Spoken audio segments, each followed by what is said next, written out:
सादर श्री हरिशरणम। आपकी जिज्ञासा है दान को लेकर, इस अवसर पे किन किन चीज़ों का दान करना चाहिए। तो शास्त्र ग्रंथों में लिखा है कि विशेष करके माघ महीने में ईंधन यानी लकड़ियों का दान, कहीं अग्नि जलाने के लिए वहाँ लकड़ियों का दान आप कर सकते हैं। ईंधन का दान है, कंबल का दान है, वस्त्र का दान है, उपान है, पैरों में पहनने के लिए जूती चप्पल आदि का दान करें, तैल का दान करें, घी का दान करें और स्वर्ण का दान करें अथवा विविध प्रकार के अन्न का दान भी आप करें। ये सब माघ महीने में विशेष फल देने वाली वस्तुएं हैं, इनका दान विशेष फल देता है।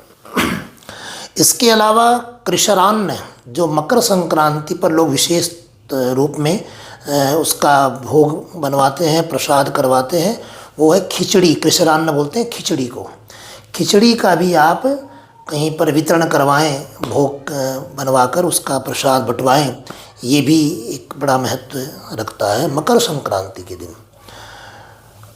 और एक तिलपात्र दान भी देखा गया है। तिलपात्र दान मकर संक्रांति को भी कर सकते हैं और माघ के महीने में भी आप यथासंभव कर सकते हैं।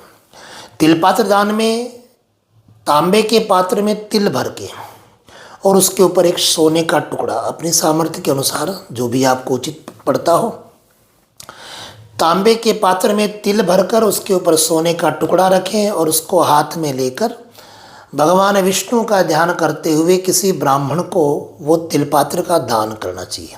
दान करते समय आप इस श्लोक को बोल सकते हैं, देव देव जगन्नाथ वांछितार्थ फलप्रदय तिलपात्रम प्रदास्यामि तवांगे संस्थितो यहम। इसका भाव ये है कि आप वो तिलपात्र देते हुए भगवान से प्रार्थना कर रहे हैं कि इस पुण्य के प्रभाव से हे प्रभु मुझे आपका सामीप्य मिले, आपका संग मिले। तो ये तिलपात्र दान की परंपरा है। तीसरा दान जो विशेष करके जो लोग प्रयाग तीर्थ में जाकर स्नान करते हैं उनके लिए ये तीसरा दान है, उसे कहते हैं वेणी दान। क्योंकि त्रिवेणी में जब जाते हैं तो त्रिवेणी की मर्यादा है प्रयागे मुंडनम। तो चूँकि अब मुंडन तो सौभाग्यवती माताएं संभवतः नहीं करती है, कर पाती है, तो ऐसे में शास्त्र ने ये भी अनुमति दी है अपने पति की आज्ञा लेकर अपनी चोटी का 2 अंगुल हिस्सा, आगे का 2 अंगुल हिस्सा उसे काट कर और उसे किसी पात्र में रखें और साथ में 3 धातु की वेणी बनाएं। 3 धातु का मतलब सोना, चांदी और तांबा। पर वेणी बनाते समय ये ध्यान रखिएगा, जैसे गंगा यमुना सरस्वती तीनों की अलग अलग धारा है ना, वैसे ये तीनों धातु अलग अलग होनी चाहिए। एक साथ गला कर नहीं बनाना है।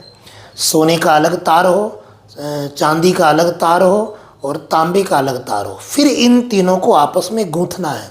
जैसे आप अपनी चोटी गूंथते हैं, वेणी गूंथते हैं, वैसे ही इनको आपस में गूंथना है।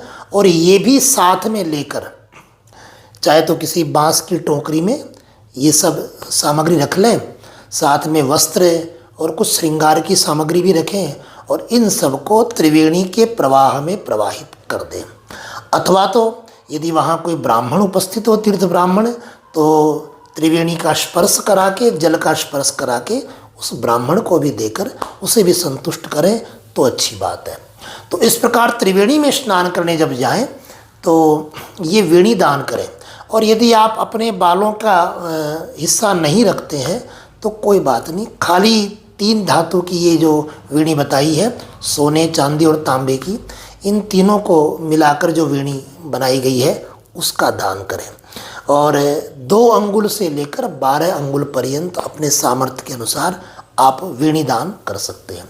तो इस प्रकार विविध प्रकार की वस्तुओं का दान है, तिलपात्र का दान है और वेणी दान है। ये 3 प्रकार के दान विशेष माघ महीने में करने चाहिए।